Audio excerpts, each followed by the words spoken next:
Hello viewers, আসসালামু আলাইকুম।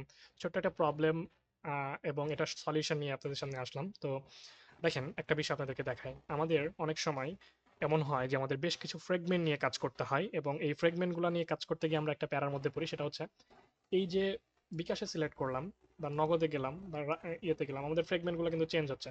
এখন আমি যদি ব্যাক প্রেস করি, আমাকে আবার নগদে নিয়ে যাচ্ছে, তারপরে আবার বিকাশে নিয়ে যাচ্ছে, তারপরে ব্যাক প্রেস করলেও কিন্তু বের হচ্ছে না, কারণ একটা বিকাশে আমি ডাবল ক্লিক করেছি। এবার যদি ব্যাক প্রেস করি তাহলে আমাকে বের করে দিচ্ছে। বাট আপনি যেখানে যেখানে যাচ্ছেন ওইটার একটা ব্যাক স্টেক নিয়ে নিচ্ছে সে।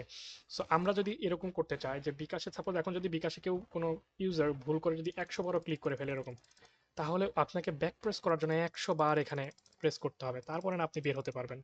ঠিক আছে, সো এটা একটা প্যারা।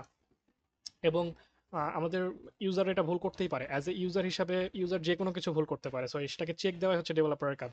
সো দেখেন, এই যে মেথডগুলোকে বা এই যে আমরা যে ওয়ান ক্লিক লিসেনার সেট করা আছে এগুলাতে, যদি আমরা এখানে একটা ক্লিক করি, আমাদের এখানে একটা ব্যাক স্ট্যাক তৈরি হয়ে যাচ্ছে ব্যাকএন্ডে। এবং এটার জন্য আমাদের যে ফ্রেগমেন্ট ম্যানেজার আছে, এটা আবার ব্যাক স্ট্যাক কল করার কারণে যখন হচ্ছে যে আপনি ব্যাকে কল করছেন, ব্যাক প্রেস করছেন, তখন আগেরটাই যাচ্ছে, তারপরে তার আগেরটাই যাচ্ছে, সর্বশেষ যেটা ছিল যেখানে আসছে, তারপরে আপনার অ্যাপ থেকে এক্সিট করে দিচ্ছে। আবার যদি এখানে আরেকটাও প্রবলেম, আবার যদি আপনি ব্যাক স্ট্যাক অ্যাড নাও করেন, সাপোজ এটা আপনি বলতেছেন, মনে করতে পারেন যে এইটা সলভ করার জন্য তো আমরা ব্যাক স্ট্যাক, এই যে অ্যাড টু ব্যাক স্ট্যাক যেটা আছে, এটাকে আমরা এই প্যারামিটারটাকে আমরা ইউজ করলাম না, তাইলে তো আবার বের হয়ে আসবে। সাপোজ দেখেন, আমরা যদি প্রত্যেকটা থেকে এই যে অ্যাড টু ব্যাক স্ট্যাক যে কথাটা আছে, বিকাশ বিকাশ থেকে suppose add to back stack, এটা যদি আমরা কমেন্ট আউট করে দিই, এই লাইনটা আমরা কমেন্ট আউট করে দিলাম, হ্যাঁ, দেখেন, এবং এখান থেকেও কমেন্ট আউট করে দিলাম, প্রত্যেকটা থেকে যদি কমেন্ট আউট করি তাহলে আবার কি প্রবলেমটা হয় দেখেন। অ্যাড টু ব্যাক স্ট্যাক, এটা যদি কমেন্ট আউট করি, দেখেন, এটা যদি কমেন্ট আউট করি, এবার যদি অ্যাপটাকে আমরা রান করি, তাহলে ঘটনাটা কি ঘটে দেখেন। ঠিক আছে, এবার যেটা ঘটবে সেটা হচ্ছে, ইউজার যে অ্যাক্টিভিটিতেই থাকুক না কেন, ওর কোনো ব্যাক স্ট্যাক ধরবে না, ও যেখানেই থাকুক সেখান থেকে বের করে দিবে। এটা তো আবার সমস্যা। সাপোজ এখন যদি আমি বিকাশে আছে, এখন যদি ব্যাক প্রেস করি, বের করে দিচ্ছে অ্যাপ, ওকে, ভালো কথা, বিকাশে থাকলে বের করতেই পারে। বাট আমি যদি দ্বিতীয় ফ্রেগমেন্টে যাই, সাপোজ এটা একটা ফ্রেগমেন্ট, আমি নগদে যাচ্ছি, এখান থেকে যদি ব্যাক প্রেস করি, এখান থেকেও বের করে দিচ্ছে। বাট আমার তো ইউজার চাইতেই পারে, আমি যদি রকেটে চলে যাই, এখান থেকে যদি ব্যাক প্রেস করি, এখান থেকেও বের করে দিচ্ছে। তার মানে সে কোনো ব্যাক স্ট্যাক রাখছে না, আগের মেমোরি সে রাখছে না। আপনার ও যে কোন জায়গা থেকে কোন জায়গায় গেছে এইটার মেমোরি সে রাখছে না, সেভ করছে না, দ্যাটস ওয়াই ও যেখানেই থাকছে সেখান থেকে ব্যাক প্রেস করে বের করে দিচ্ছে। তো এটা তো একটা সমস্যা, কারণ আপনার যদি এটা একটা অ্যাক্টিভিটি কল্পনা করেন আপনি, এটা যদি একটা লেআউট হয় এবং এই লেআউট থেকে সাপোজ এখানে আপনার দুইটা তিনটা বাটন আছে, সো ওই বাটন থেকে ইউজার যদি ফার্স্ট হোম ফ্রেগমেন্টে যাইতে না পারে, হোম ফ্রেগমেন্টে যাওয়ার আগে যদি তাকে বের করে দেয়, তাহলে তো প্রবলেম। সো আমাদের এই ব্যাক স্ট্যাকও রাখতে হবে, আবার এই ফ্রেগমেন্টগুলোকেও সলভ করতে হবে। তো চলুন দেখি কিভাবে সলভ করা যায়। তো ব্যাক স্ট্যাকগুলোকে আগে আমরা এটার কমেন্ট অফ করে দিই, যেটা এটা কোডগুলো কাজ করে। সো কমেন্টগুলোকে অফ করে দিচ্ছি। ঠিক আছে, এখন ব্যাক স্ট্যাক সে রাখবে, বাট আমাদের যেটা করতে হবে সেটা হচ্ছে আমাদের এটাকে চেক দিতে হবে। চেক দেওয়ার জন্য আমরা যেটা করতে পারি সেটা হচ্ছে, আমাদের যে ওভাররাইট ইমপ্লিমেন্টেশন মেথড আছে অ্যান্ড্রয়েডের ডিফল্ট, যে ইমপ্লিমেন্ট মেথড বা ব্যাক প্রেস করলে যে মেথড কল হয় সেটা হচ্ছে on back pressed method. So এই অন ব্যাক প্রেসড মেথডকে আমরা কাস্টমাইজ করতে পারি বা ওভাররাইড করতে পারি। তো চলুন, ওভাররাইড মেথড ইমপ্লিমেন্টেশন করার জন্য আপনারা বাম বাটনে ক্লিক করবেন, মাউসের রাইট বাটনে ক্লিক করার পরে জেনারেটে যাবেন, জেনারেটে যাওয়ার পরে দেখেন ওভাররাইড ইমপ্লিমেন্ট মেথডস বা ওভাররাইড মেথডস এরকম আসবে, অথবা আপনার ডিরেক্ট কন্ট্রোল ও প্রেস করলে এটা আসবে, কন্ট্রোল ও যদি প্রেস করেন কিবোর্ডে তাও আসবে। ওর এখানে সার্চ করবেন অন ব্যাক, দেখেন চলে আসে, অন ব্যাক লেখার সাথে সাথে চলে আসে অন ব্যাক প্রেসড, এটা আমরা নিয়ে নিব। ওকে, নেওয়ার সাথে সাথে আমাদের একটা ডিফল্ট প্যারামিটার ভিতরে চলে আসে, সেটা হচ্ছে super dot on back pressed. এই সুপার ডট অন ব্যাক প্রেসডই মূলত অ্যান্ড্রয়েডের ডিফল্ট সিস্টেম।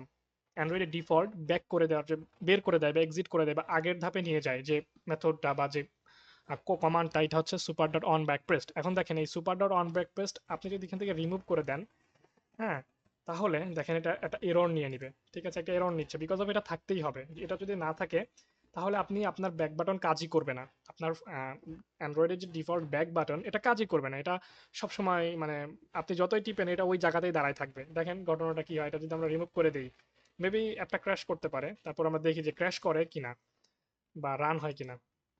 এটা কিছু নাই, ফাঁকা, ক্র্যাশ করছে, একটা ক্র্যাশ করে না। আচ্ছা, এখন দেখেন আমি যদি সারাদিন এখানে চাপি, কোথাও কোনো রেসপন্স আসবে না। আমি যদি সারাদিন এখানে চাপি কোনো কাজ আসবে না। অন্যান্য বাটনগুলো ঠিক কাজ করছে, অন্যান্য বাটনগুলো সবই কাজ করছে, বাট অ্যাপসের ভিতরে থাকাকালীন সময়, আমার মেইন অ্যাক্টিভিটিতে থাকাকালীন সময় আমি যদি সারাদিনে ওটা চাপি কোনো সমস্যা মানে কোনো কাজই করবে না, কোনো রেসপন্সও করবে না। আমি যদি এখানে মনে করেন চেপে ধরে রাখি কোনো কাজ করবো না, বিকজ অফ ওই যে ইমপ্লিমেন্টেড মেথডটা আমরা এটা এখানে কেটে দিয়েছি। সো আমরা এটা ডিফল্ট ভাবে নিতেই হবে, তাছাড়া আপনি কোনো কাজ করতে পারবেন না। সো আসেন এবার আমাদের আমাদের যেটা চাওয়া সেটা হচ্ছে আহ, প্রত্যেকটা আমরা চাচ্ছি এরকম হবে যে দেখেন বিষয়টা যদি এরকম করা যায় তাহলে প্রবলেমটা সলভ হয়ে যায়। সেটা হচ্ছে ইউজার যদি এই বাটনে যায় বা এখানে যায় বা যেখানেই যাক, সে যেখানেই যাক, আমরা যদি একবার ব্যাক বাটন প্রেস করি তাহলে সে হোম পেজে চলে আসবে, অর্থাৎ এই বিকাশে চলে আসবে, select your bKash transaction type এই লেআউটে চলে আসবে। তারপরে যদি আবার ব্যাক প্রেস করি তাহলে বের হয়ে যাবে। অর্থাৎ ইউজার যদি বিকাশ ট্রানজাকশন টাইপ বা বিকাশ ফ্রেগমেন্টে থাকাকালীন সময়ে যদি ব্যাক প্রেস করে তাহলে তাকে বের করে দিবে। অন্যান্য যদি যদি অন্য কোনো ফ্রেগমেন্টে থাকে, অন্য কোনো ফ্রেগমেন্টে থেকে যদি ব্যাক প্রেস করে তাহলে তাকে বিকাশ ফ্রেগমেন্টে নিয়ে আসবে। তার মানে ব্যাক অ্যাপ থেকে বের হওয়ার জন্য ইউজারকে দুইবার ব্যাক বাটন প্রেস করতে হচ্ছে। একটা হচ্ছে আমরা যদি নগদে থাকি তাহলে বা রকেটে থাকি বা যেখানেই থাকি সেখান থেকে যদি একটা ব্যাক প্রেস করি তাহলে সেটা আমাদের বিকাশ ফ্রেগমেন্টে নিয়ে আসবে। তারপর বিকাশ ফ্রেগমেন্টে আসার পর ইউজার যদি মানে এটা তখন হোম বাটন, আপনি কল্পনা করেন আপনার অ্যাপসের হোম ফ্রেগমেন্ট এইটা। সো হোমে ব্যাক প্রেস করার পরে আপনি চাইলে একটা অ্যালার্ট ডায়লগ দেখাই দিতে পারেন, আপনি চাইলে একটা যে একটা লেখা আছে একটা টোস্ট দিয়ে দিতে পারেন যে প্রেস অ্যাগেইন টু এক্সিট বা যে কোনো কিছু, বা আরেকবার প্রেস করলে ডিরেক্ট বের করে দিতে পারেন। সো এটা যদি করা যায় তাহলে প্রবলেমটা সলভ হয়ে যায়। আচ্ছা দেখেন, তো এটা যদি আমরা করতে চাই তাহলে আমাদের এই মেথডটাকে ওভাররাইড করতে হবে, এই মেথডের ভেতরকে কাস্টমাইজ করতে হবে। তো আমরা এখানে একটা ফ্রেগমেন্ট নিচ্ছি, এখানে আমরা একটা ফ্রেগমেন্ট নিচ্ছি, fragment current fragment, current fragment equal to আমরা দিচ্ছি get fragment manager, get support fragment manager dot find view find fragment by ID. আমরা এখানে দিচ্ছি আর ডট আইডি ডট আমাদের যে ফ্রেম লেআউট আছে, অর্থাৎ এই যে ফ্রেগমেন্টটা, এই ফ্রেগমেন্টটা যে ফ্রেমের মধ্যে বসে আছে এই ফ্রেম লেআউটটা এখানে দিয়ে দিবেন। ঠিক আছে, এই কোডটুকুর মানে হচ্ছে আমরা একটা কারেন্ট ফ্রেগমেন্টকে রাখছি, যে কারেন্ট ফ্রেগমেন্টটা ট্র্যাক করা যাবে। এই ফ্রেগমেন্টের মাধ্যমে আসলে আমরা ট্র্যাক করবো যে বর্তমান ফ্রেগমেন্ট কোনটা, এটা কি বিকাশ আছে নাকি নগদ আছে নাকি রকেট আছে। ঠিক আছে, এটার মাধ্যমে আমরা এই ফ্রেগমেন্টটাকে ট্র্যাক করতে পারবো। এবার আমরা যদি শর্ত দেই if current fragment instance of Bikash, অর্থাৎ যদি কারেন্ট ফ্রেগমেন্ট বিকাশের ভেতরে থাকে বা বিকাশে থেকে থাকে, ঠিক আছে, বিকাশের মধ্যে যদি কারেন্ট ফ্রেগমেন্ট থেকে থাকে বা কারেন্ট ফ্রেগমেন্ট যদি বিকাশ হয় এরকম কিছু, সো তাহলে আমরা কি করব, এটাকে ফিনিশ করে দিব।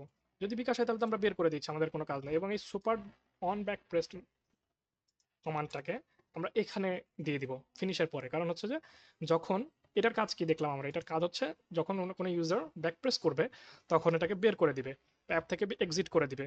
সো যদি এটা বিকাশ হয়ে থাকে তাহলে এক্সিট করে দিবে, সিম্পল। এখন যদি বিকাশ না হয়, অন্য কোনো ফ্রেগমেন্ট যদি থাকে তাহলে আমরা এলস কল করব, এলস প্রোগ্রামের এলস কল হচ্ছে, এবং এলস এর মধ্যে আমরা লিখব get support fragment manager, get support fragment manager dot begin transaction dot, মানে যেভাবে আমরা একটা ফ্রেগমেন্ট নিয়ে থাকি আর কি, রিপ্লেসের মধ্যে আমরা দুইটা প্যারামিটার থাকে, একটা হচ্ছে এটার আইডি বা ফ্রেম লেআউট যেটার মধ্যে বসবে, আর R dot ID dot frame layout দিয়ে আমরা একটা কোন ফ্রেগমেন্টটা বসবে নিউ, আমরা এখানে দিতে পারি নিউ নিউ বিকাশ, বিকাশ ফ্রেগমেন্টটা এর মধ্যে বসবে। এবার আমরা এটা কমিট করে দিতে পারি, ডট কমিট, এবং এটা শেষ করে দিলাম। এতটুকু কোড, জাস্ট সিম্পল এতটুকু কোড। এটাকে রান করি, তারপর আমি বিস্তারিত বোঝাচ্ছি কিভাবে কাজ করছে। চলেন এটা যদি রান করি, এবার যদি আমরা ভাইজারের মাধ্যমে অ্যাপসটা আমাদের এখানে দেখি, দেখেন অ্যাপসটা রান হচ্ছে। ওকে, রান হয়ে গেছে। এখন যদি আমরা বিকাশে ক্লিক করি, সো বিকাশে তো এটা আছেই, ব্যাক প্রেস করছি, বের করে দিচ্ছে, ভেরি গুড। এখন সাপোজ আমরা নগদে গেলাম, ব্যাক প্রেস করছি, এটা আমাদেরকে বিকাশে নিয়ে আসছে। আমরা রকেটে গেলাম, ব্যাক প্রেস করছি, এটা আমাদেরকে বিকাশে নিয়ে আসছে। যেখানেই থাকি, আমি যদি আবার রকেটে 5বারও ক্লিক করি তারপরে যদি আমি ব্যাক প্রেস করি আমাকে বিকাশে নিয়ে আসবে। এখন বিকাশে সাপোজ প্রথমে যে প্রবলেমটা দেখলাম, বিকাশে আমি 10বার ক্লিক করছি, আমাকে 10বার ব্যাক প্রেস করার পরে বের হতে হচ্ছে। সাপোজ এবার চলেন দেখি, বিকাশে আমরা 10বার ব্যাক প্রেস করলাম, বিকাশে 10বারের বেশি ব্যাক প্রেস হয়ে গেছে। সো এবার ধরেন আমরা যদি ব্যাক প্রেস করি, ডিরেক্ট বের করে দিচ্ছে। সো প্রবলেমটা আশা করি বুঝতে পারছেন, সলভ হয়ে গেছে। এখন এখন আসলে এই কোডটার ভিতরে কি করা হলো যাতে করে এটা হচ্ছে, যারা বুঝেছেন তারা বুঝেছেন, যারা বুঝেন নাই তাদের জন্য আরেকবার আমি সাবমিট করে দিচ্ছি। সেটা হচ্ছে আমরা প্রথমে একটা ফ্রেগমেন্ট, একটা ইনস্ট্যান্স ফ্রেগমেন্ট বা একটা ফাঁকা ফ্রেগমেন্ট বলতে পারেন ধরে নিলাম, যে ফ্রেগমেন্টের মাধ্যমে আমরা ট্র্যাক করব যে বর্তমান আমাদের অ্যাপসটা কোন ফ্রেগমেন্টে আছে। তো এই ফ্রেগমেন্টটা আমরা কারেন্ট ফ্রেগমেন্ট একটা ভেরিয়েবল দিয়ে নাম দিলাম এবং এটাকে আমরা এই কোডটুকুর মাধ্যমে এটা বুঝাই দিলাম। এখন if current fragment dot instance of বিকাশ, যদি কারেন্ট ফ্রেগমেন্টটা বিকাশের ইনস্টেন্স হয়ে থাকে তাহলে কি করো, তাহলে আমি প্রোগ্রামকে বললাম তাহলে তুমি অ্যাপ থেকে বের করে দাও যদি বিকাশ হয়ে থাকে। যখন আমাদের এটা এটা দেখেন এখন কারেন্ট ফ্রেগমেন্ট কি বিকাশ, তার মানে যদি এখন এটা আমরা এই অ্যাপটা যদি রান করি তাহলে কোন ফাংশন কল হবে, ইফ, এই ইফ কল হবে, ইফ কল হয়ে অ্যাপটাকে বের করে দিবে। এখন আমাদের কারেন্ট ফ্রেগমেন্ট এখন বিকাশ না নগদ, সো এমনকি এলস কল হবে, যদি আমরা এখন নগদ দিই তাহলে এলস কল হবে। এলস এর মধ্যে কি বলেছি, একটা ফ্রেগমেন্টকে যেভাবে ডিক্লেয়ার করে জাস্ট একটা ফ্রেগমেন্ট আমরা ধরায় দিয়েছি যে তুমি এখন বিকাশ ফ্রেগমেন্টে চলে যাও, যেখানেই থাকো এলস ফ্রেগমেন্ট কল হলে বিকাশ ফ্রেগমেন্টে চলে যাও। তো get support fragment manager dot begin transaction dot replace ID R dot ID দিয়ে বিকাশ আমরা ধরাই দিয়েছি ডট কামিট। একটা ফ্রেগমেন্ট শুরু করার জন্য যেভাবে কোড করা লাগে, এর এর আগের ক্লাসে আমরা দেখিয়েছি যে একটা ফ্রেগমেন্টকে কিভাবে কাজ করাইতে হয়, একটা ফ্রেগমেন্টকে কিভাবে ধরাইতে হয়। সো এই ফ্রেগমেন্ট ধরানোর জন্য এই কাজটা করা লাগে। সো আমরা জাস্ট একটা ফ্রেগমেন্ট ধরাই দিয়েছি এখানে। যদি এটা এলস কল হয়, তো এলস কখন কল হবে, যখন এটা বিকাশ ছাড়া অন্য যে কোনো ফ্রেগমেন্টে থাকবে বা অন্য যে কোনো অ্যাক্টিভিটিতে বা অন্য যে কোনো জায়গায় যদি থাকে তাহলে বিকাশ কল হবে। এই আইডিয়াটাকে কাজে লাগিয়ে এখন আপনারা আপনাদের মতো করে একটা অ্যাপস ডেভেলপমেন্ট করবেন যেখানে হোম ফ্রেগমেন্ট থাকবে এবং অন্যান্য অনেকগুলো ফ্রেগমেন্ট থাকবে। সো সেই ফ্রেগমেন্টগুলোতে আপনাদের কাজ হবে যে হোম ফ্রেগমেন্টটাকে মাদার ফ্রেগমেন্ট করে অন্যান্য যে কোনো ফ্রেগমেন্টে যদি কোনো ইউজার যায় সেখানে বিভিন্ন ধরনের অ্যাক্টিভিটি থাকবে। সো ওই ফ্রেগমেন্ট থেকে এখানে যাতে ব্যাক করে নিয়ে আসতে পারে। ঠিক আছে, ক্লিক করলে যাতে প্রথমে হোম ফ্রেগমেন্টে আসে তারপরে অ্যাপটা এক্সিট হয়ে যায়। ঠিক আছে, এতটুকুই। সাইনিং আউট ফর টুডে, দেখা হচ্ছে পরবর্তী কোনো একটা ভিডিওতে।